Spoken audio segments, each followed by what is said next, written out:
So we're in Parshat Mishpatim, which we just heard done beautifully by Lev Kligfeld.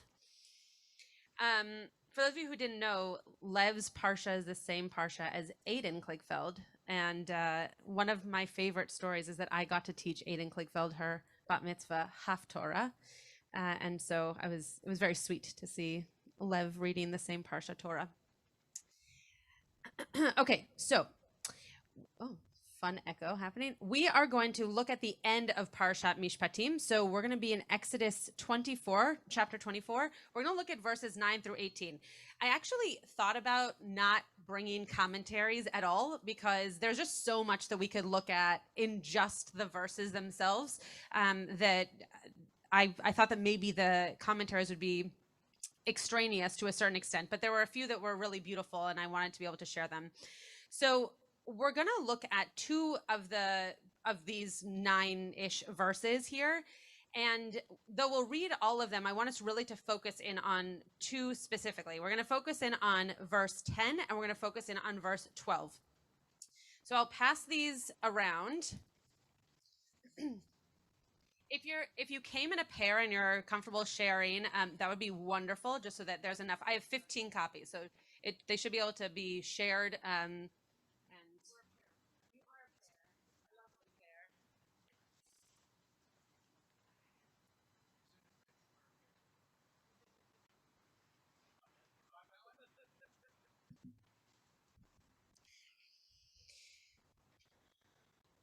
so for some of these, I'll read Hebrew and English, and for others, I'll just read the English, depending on what we're going to be focusing on. So the first verse, verse 9 of chapter 24 says, sorry, I have to hold it closer to my face.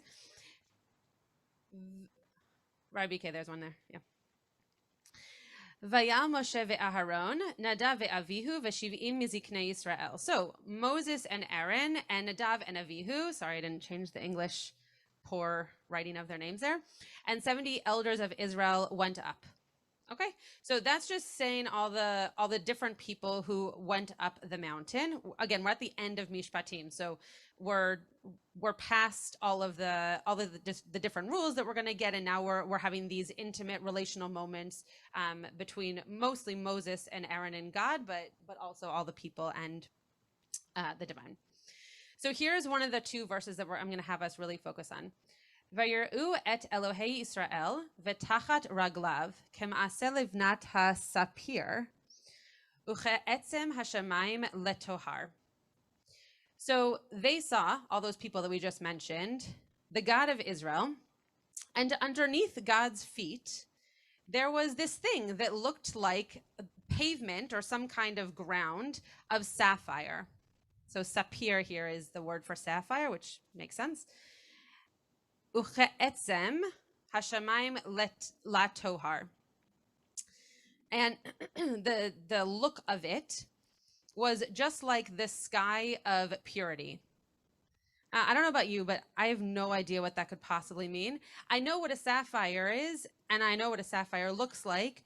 I'm not sure what a sky of purity is. Could it mean a sky without clouds? Sure.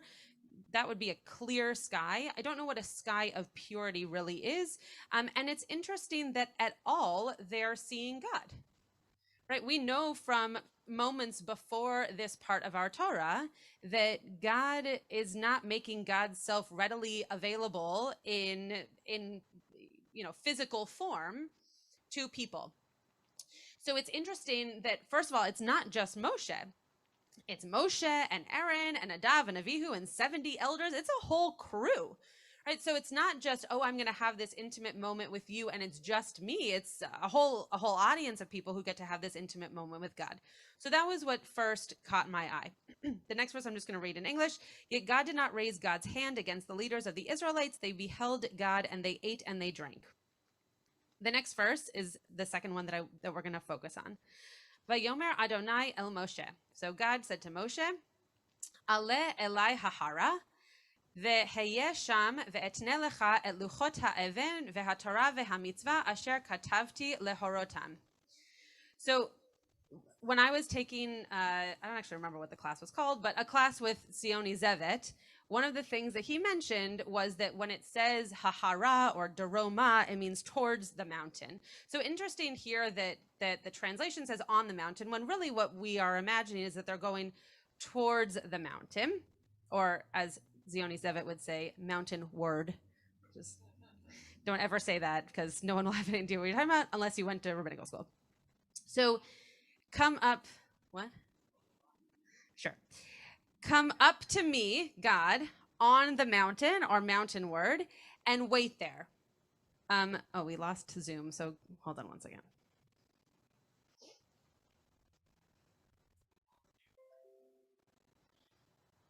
We're back. Okay.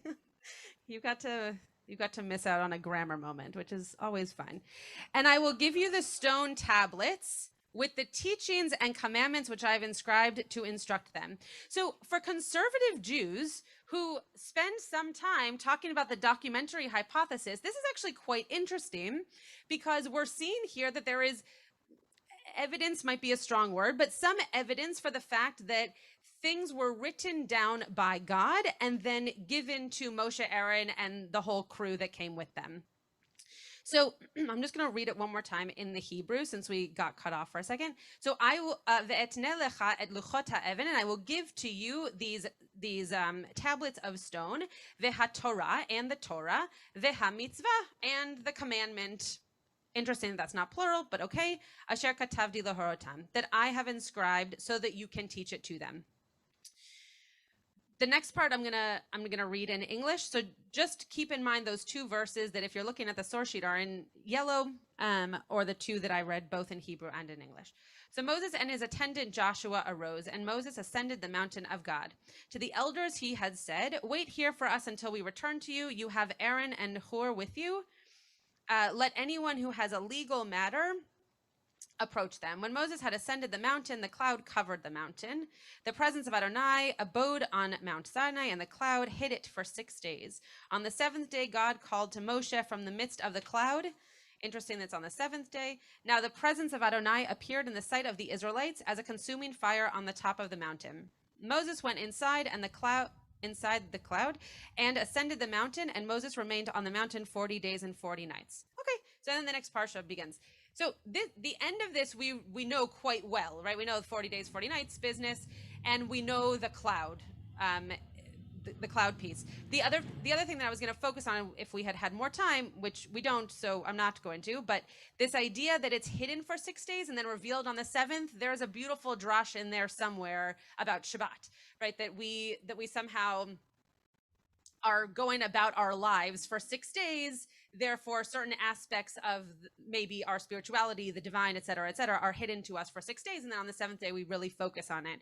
My teacher, Reb Mimi, I'm talking a lot about rabbinical school today. My teacher, Reb Mimi, always talked about how anything that you do during the 6 days of the week are in preparation for Shabbat. So if you bought a new piece of fruit, or if you bought a new outfit, et cetera, it is something that you should look forward to utilizing or admiring on Shabbat. So that teaching came to me here in this text as well. Okay, kushiyot. So any questions that you might have about these particular two verses that we're focusing on? So again, for those of you who are on Zoom, chapter 24, verse 10 or verse 12, and I should say verse 12. Thoughts? Larry will have a thought, so I'll call on him in a second. But if anybody else has any thoughts or questions, no.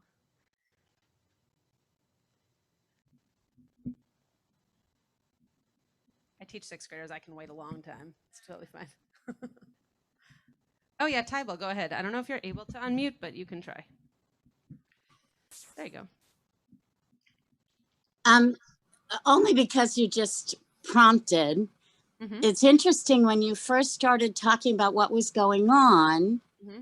if someone didn't know, it almost sounded as if it would be like Devarim, what was going on in Devarim, but we're not in Devarim. I just thought that was just the way you described it about what was going on. Though, of course, there is an Aaron in the same thing. Mm-hmm. Just, you said you were going to wait. How can I, firstborn, leave you, a teacher, waiting? Thank you. I appreciate it. Yeah, it is interesting that a lot of Deuteronomy is somehow connected or repeated or references back to other pieces of our Torah. So it's very possible that this is repeated later on and then is reminding you of a piece of Devarim.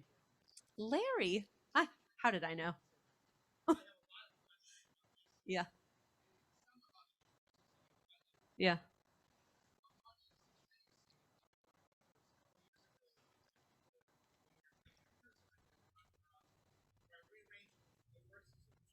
Mm-hmm. Mm-hmm. Mm-hmm. Mm-hmm.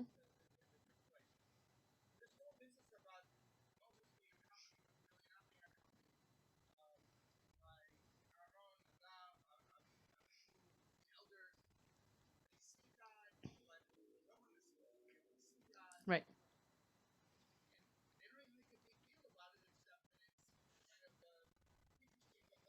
Mm-hmm.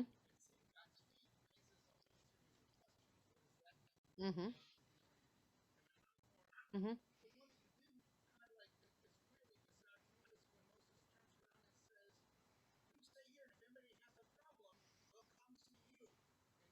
Mm. Yeah, it's verse 9, 10, 11, 12, 13, 14.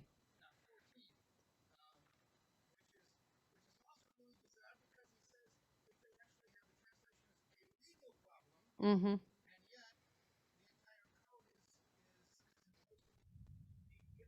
Mm. Mm-hmm.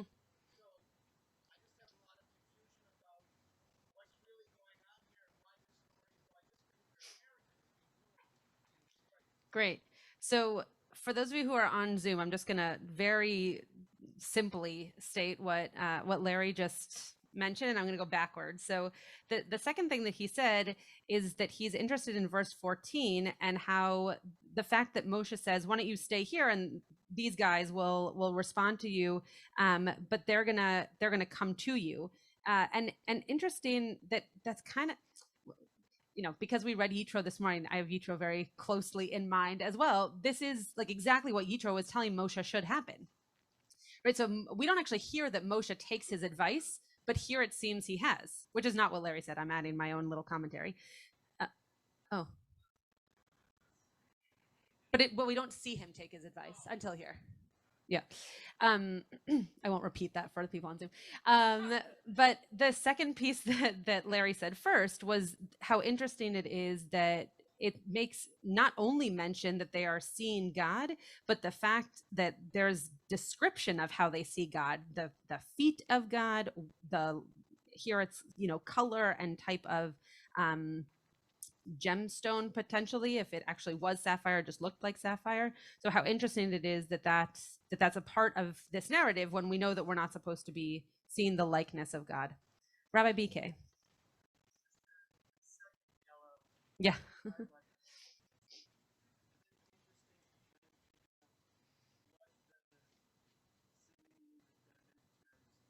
Mm-hmm.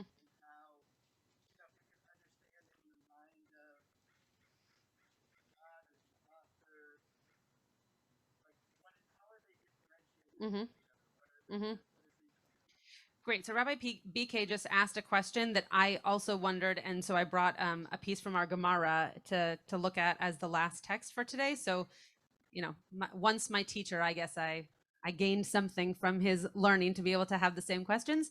But what he mentioned was that there's a lot of redundancy in the types of things that were written down, right? So we see here luchot ha'even ve'hatorah ve'hamitzvah. Why does it have to say all three separate things? Do they mean separate things? Why are we so specific to the things that are then going to be taught? Bob, did I see your hand? Yeah.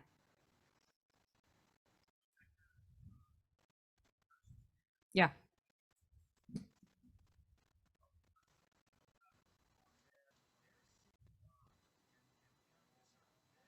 Mm-hmm.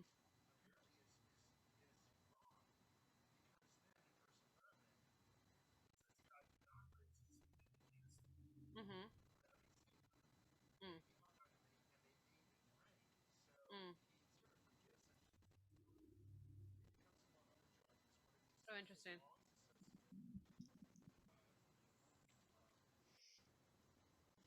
Mm-hmm. Mm-hmm.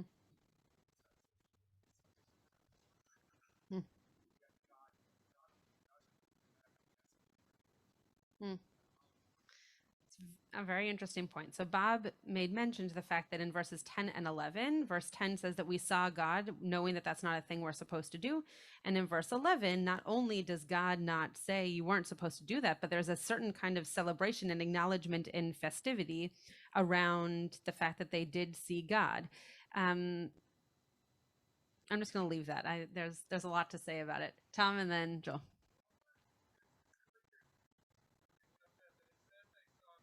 Mm-hmm. Mm-hmm. Ah, yeah. This is what our feet looked like.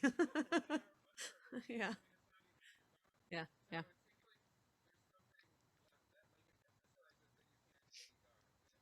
Mm.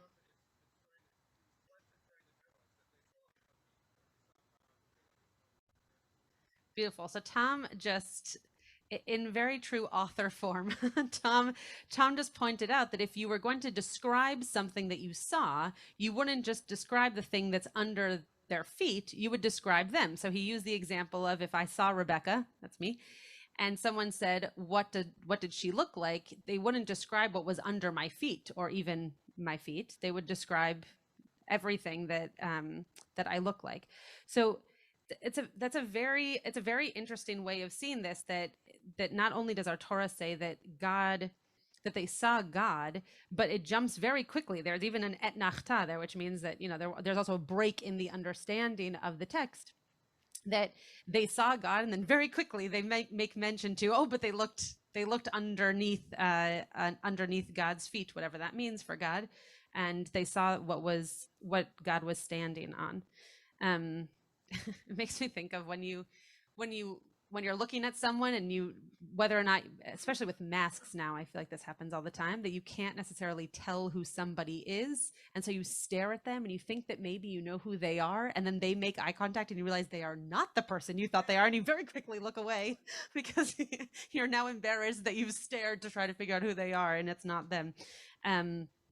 I think I saw another hand, and then I'll go to the people on Zoom. Joel.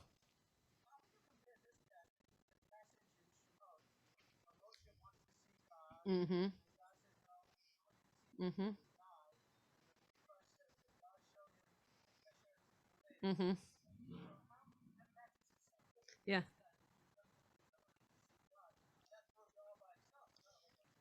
Right.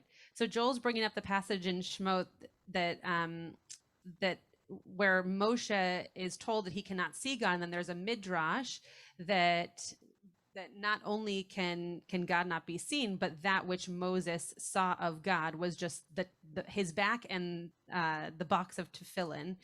And our commentators actually comment on that when they're commenting on this part of Torah here in Mishpatim. They say, we know from before that God actually wasn't supposed to be seen by Moshe not because of the midrash, but because of that moment. How do I compare them? I hadn't thought of what Tom said until he shared it, but it is interesting that seems to be a real interest in actually seeing God. Right? There seems to be some kind of interest in truly getting to see all of God's physicality, all of God's likeness. Here it just seems to be what happens. It doesn't seem to be the reason for them approaching God. It just seems to what's the word I'm looking for?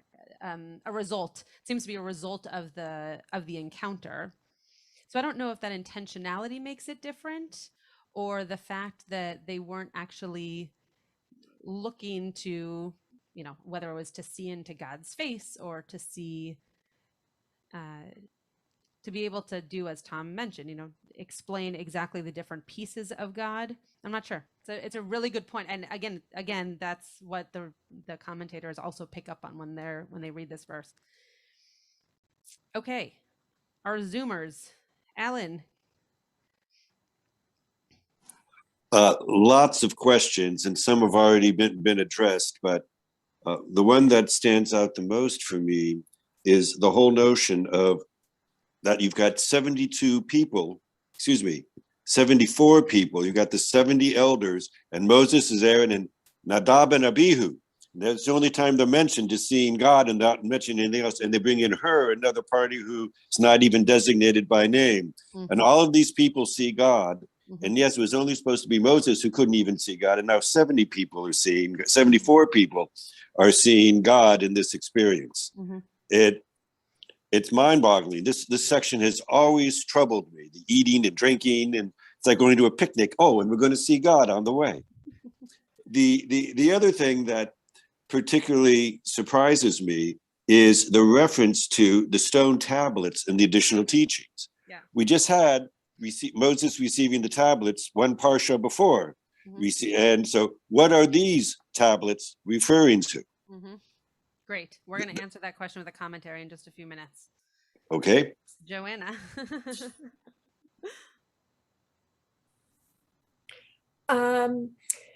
So in this morning's parsha, we had the expression seeing thunder, right? And there's a lot about like how you can. It's great. Ro'im et kolot vehalapidim. And so you can't see thunder. And it's in a verse that's describing the nature of the overwhelming experience of being at Sinai. Mhm. So I wonder here too if seeing should be understood a bit metaphorically. And not taken so literally. And the other thing that I'm struck by is I think it's somewhere later. I don't think it yet, but somewhere when we talk about seeing God, it's an explicit reference to seeing the face of God. Mhm. So it's interesting when we talk about, having seen God's feet or having seen God's back, it's not seeing God face to face. Right. And the other thing that strikes me is, I think you mentioned it was Tom who talked about how Tom would describe you if he saw you, Mhm. but that's assuming two people on, an equal plane. So if you're looking up to God, then the first thing you might see would be God's feet in an exact picture of that. Mhm.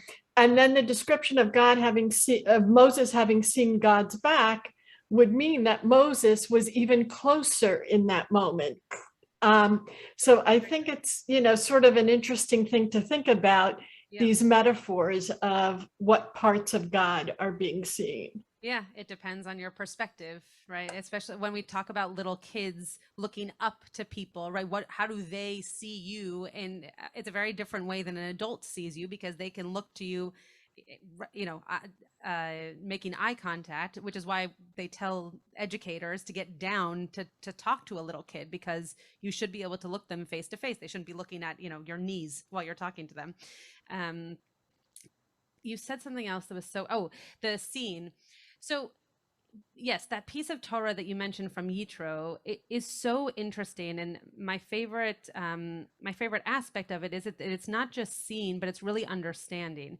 Here, I think that you could totally be right. It's not for me to say that you're wrong, because it's Torah and I don't know it any better than you do. But I think that there is something here that is really speaking to the sight, because then we start to talk about the likeness of a sapphire, this, that, and the other thing. There's something very visual or visually artistic about, right? It's not a feeling. I don't feel the sapphire. It doesn't, right? So you could be totally right, and I think those two things can be separated out based on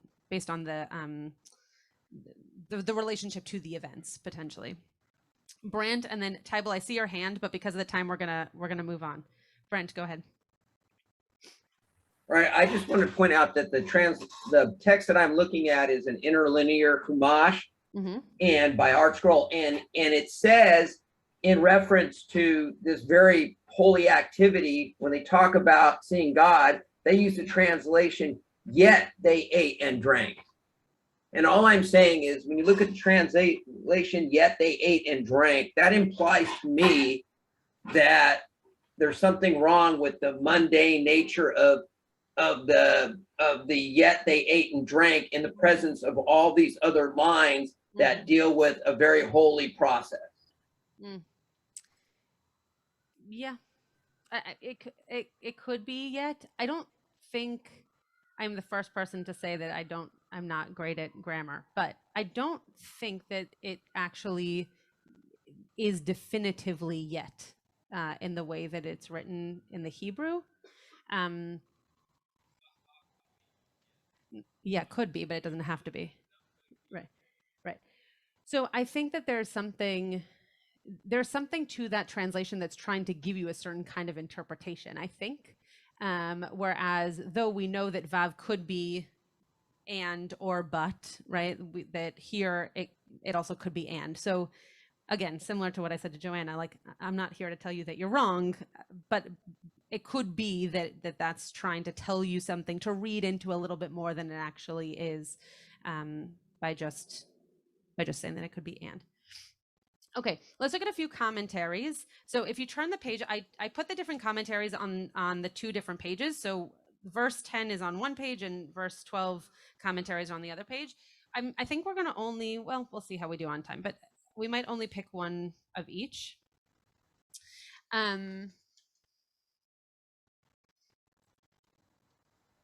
right, so decide which one. Okay, let's read the Rashi. So the Rashi on Viruet Elohei Yisrael, right? They saw the God of Israel. They gazed intently, and failing in this, they peeped in their attempt to catch a glimpse of the supreme being, and thereby made themselves liable to death. So again, going back to Joel and a few others of you who have made reference to the fact that we know that God is not supposed to be seen, the fact that they now looked so intently at God, it's interesting that they knew that that was going to come with punishment. But it was only because God did not wish to disturb the joy caused by the giving of the Torah that God, sorry, I didn't change that, did not punish them instantly, but waited for Nadav and Avihu until the day when the tabernacle was dedicated, when they were stricken with death. So I don't love this as a reason for Nadav and Avihu to die, because first of all, it's not their fault.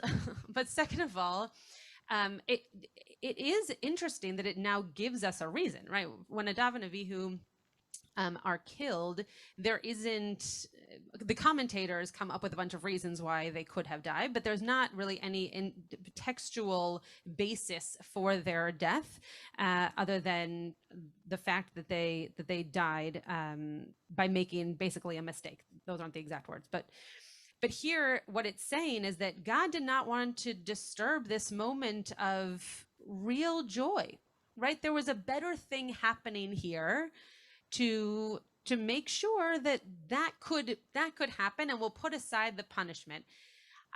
I don't know how many of you have been around kids having tantrums, but if a kid is having a tantrum in a moment where, whether you're at a wedding or a bar mitzvah, you're just at a family gathering, it might not be worth it to have a whole sit down with that kid and go over the punishment that they're now going to receive, because you do want them to stay at the table, or you yourself want to still be part of the celebration that's happening in the house. So then you talk to the kid later and you say, that wasn't behavior that we show when we're around guests or during an event, or whatever the case may be. And that seems to be, to me, what Rashi is indicating God does here. That yes, it was a mistake for them to see God. And this was a moment in which that was not the biggest deal. It was a bigger deal that they received Torah, understand why they had received Torah, celebrate the receiving of the Torah. And then, again, I don't agree with the people who got the punishment, but then the punishment would come later when there wasn't something so important going on. Does that sit well with people? Do you agree? Do you disagree? Yeah, Bob. Right. Bob just said, well, there's 70 other people. Exactly. Yeah. So why Nadav and Avihu? Again, I think this is Rashi kind of trying to preemptively say, oh, this is why they died.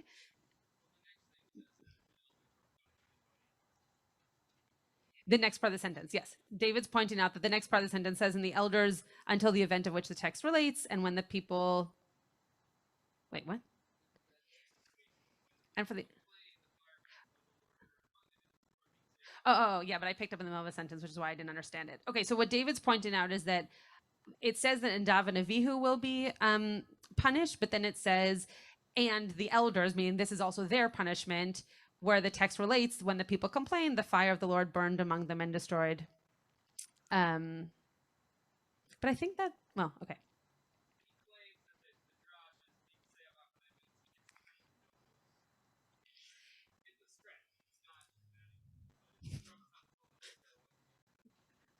Okay, great. So the elders seem to, I'm not going to repeat for you the whole back and forth that just happened, but it seems to be that the elders are also punished.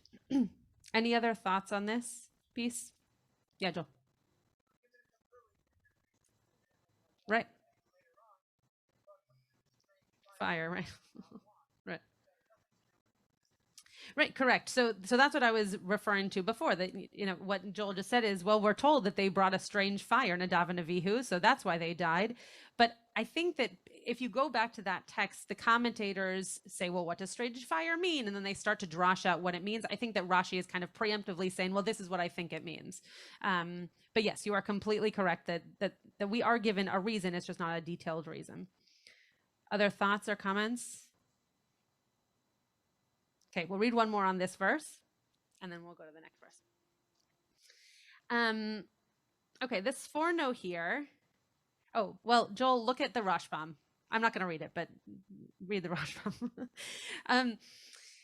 Sforno says here, an essence totally transparent, devoid of colors and permanent contours, so that it is almost completely abstract, capable of absorbing spiritual input from spiritual domains at will.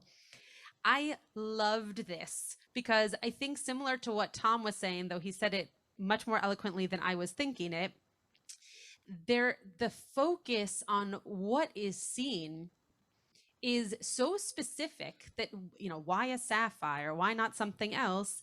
And here what Sforno's doing is he's explaining why that description, right? Totally transparent, devoid of color. And all I could think about is, we're not supposed to depict God in any kind of visual. And so how beautiful is it that which we see, whether it is God or underneath God, is something that we get to interpret. We get to define what that looks like, because it's transparent, such that it is reflecting that which is underneath it, above it, or that which we're seeing. And if I could go so far as to bring in the mirrors midrash from later, could it be that when a person looked at it, they actually saw themselves? And so what does that say about potentially them seeing themselves in the image quite literally of God? That's a drosh. That's not what Sforno's saying, but that's what I read into this commentary. Okay, we're going to jump to verse 12. So just flip the page over here. I brought you a lot of material, so I'm sorry that I'm kind of rushing through it here. Okay,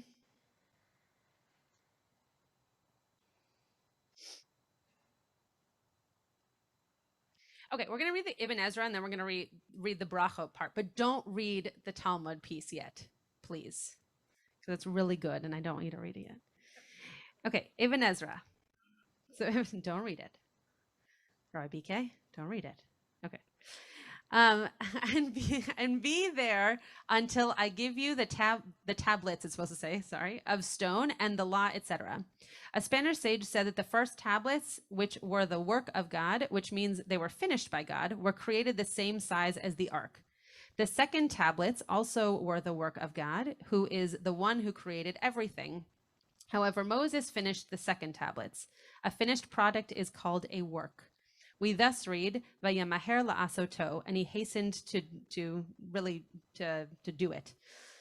The sage said this because Scripture reads tablets of stone and does not employ the term stones as it does in reference to the second tablets. It's talking about the plural here.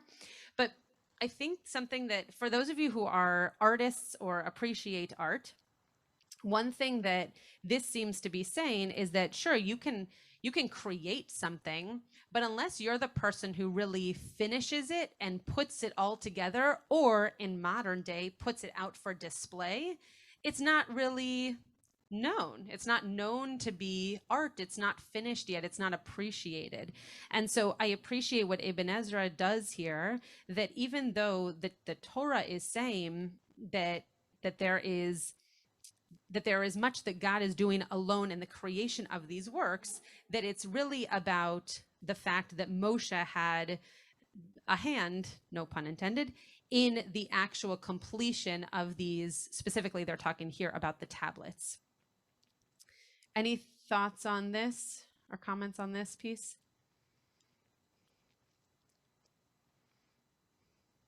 Anybody else have? Yeah, Larry.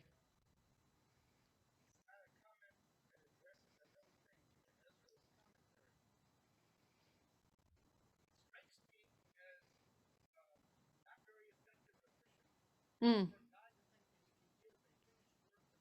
Mm-hmm. Mm-hmm.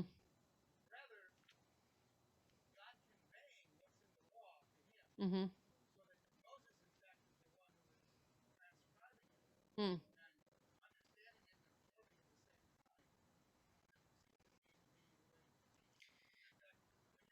Yeah.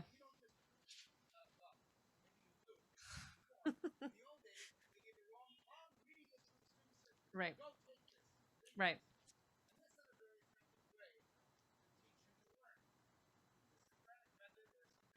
Yeah.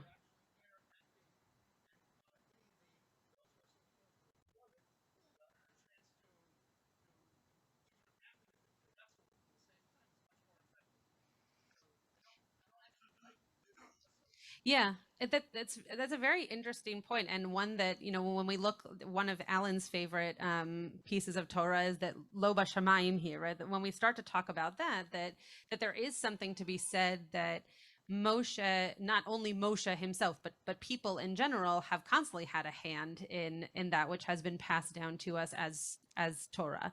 And so what does it mean for it to have been a finished product and then given to Moshe, as opposed to this is a product that I would like your input on, and let's collaborate to finish it together. Yeah. A writer's meeting? Yeah.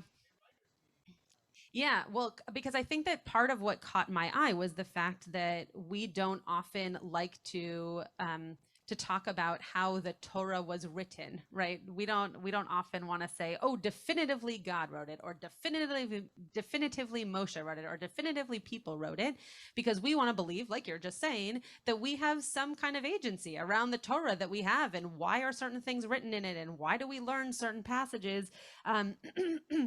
So yeah, I guess I hadn't thought of the title based on what you just said, but yeah, I guess that does definitely play into it in terms of the way in which we see our relationship with Moshe in the quote writing process. Okay, this brachot text I really enjoy, and that doesn't mean that you all will, but I really enjoyed it, so I hope that you will.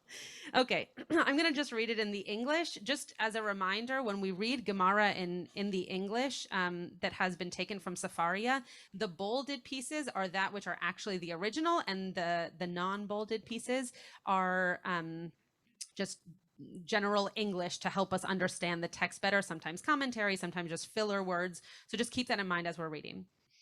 And Rabbi Levi Bar Chama said that Rabbi Shimon ben Lakish said, God said to Moses, ascend to me on the mountain and be here, and I will give you the stone tablets and the Torah and the mitzvah that I have written that you may teach them. Meaning, this is a commentary by Steinsaltz, that God revealed to Moshe not only the written Torah, but all of the Torah, as it would be transmitted through the generations. Okay, I really like breakdowns and charts and to-do lists, and so I really appreciated this brachot piece. The tablets are the 10 commandments that were written on the tablets of the covenant. The Torah is the 5 books of Moshe. The mitzvah is the Mishnah, which includes explanations for the mitzvot and how they are to be performed. Quote, that I have written refers to the prophets and the writings, Nach, written with divine inspiration. Quote, that you may teach them refers to the Talmud, which explains the Mishnah. These explanations are the foundation for the rulings of practical halacha. This verse teaches that all aspects of Torah were given to Moshe from Sinai.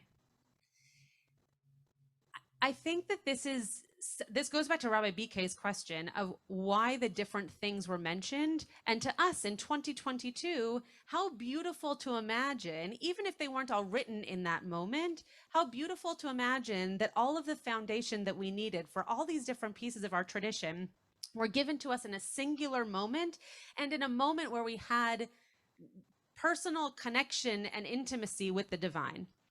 So even if it came from people, which is not the topic that we're discussing today, but even if it came from people, it came from a real intimacy with God, with those people.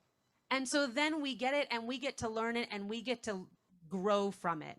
So I wanted to end on this because I hope that what we gain from this past week's Torah portion of getting the 10 Commandments, even the week before of standing at the precipice of the sea splitting and standing in our seats in Shul to be able to recognize that moment, that we in today's day get to see the little aspects of the Torah that we learn, the Torah that we teach, the Torah that we mundanely study, that it all has some kind of divine connection, whether that's because it's bringing you closer to people or because it really is bringing you closer to God or to some kind of spiritual connection, or because that week, that Torah for some reason just sounds so perfect for the life that you're living. There's something divine about that. And I think that this piece from Barachot really amplifies that and shows us that that is not just something that we've made up over time, but that it comes directly from our Torah.